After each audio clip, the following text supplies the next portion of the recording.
بسم الله الرحمن الرحيم. بقلب مفعم بالمحبة لتونس الحبيبة، لتونس الياسمين، لتونس ثورة الأحرار والحرية.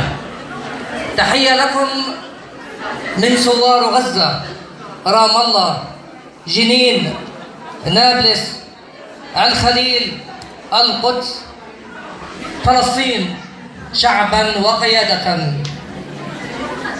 في ذكرى ثورتكم المجيدة، ثورة الحرية والأحرار، اسمحوا لي أن أعرب عن إعجابي وإعجاب فلسطين لثورتكم ولكفاءة ووطنية المواطن التونسي لوطنه الحبيب.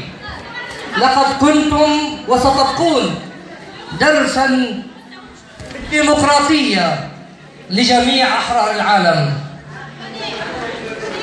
ونحن أيضاً على ثقة كاملة بأن تونس ممثلة بحكومة وجيشاً وشعباً قادرة على حماية نفسها وشعبها من الإرهاب،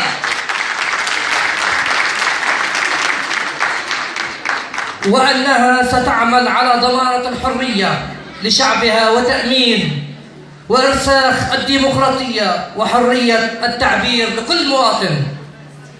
المجد والخلود لشهداء تونس، شهداء الحرية، شهداء الوطن. دامت تونس. نعم لحماية تونس، نعم لحماية تونس من الإرهاب. تحيا تونس العزيزة الحبيبة، تونس المحبة، ودمتم والله معكم.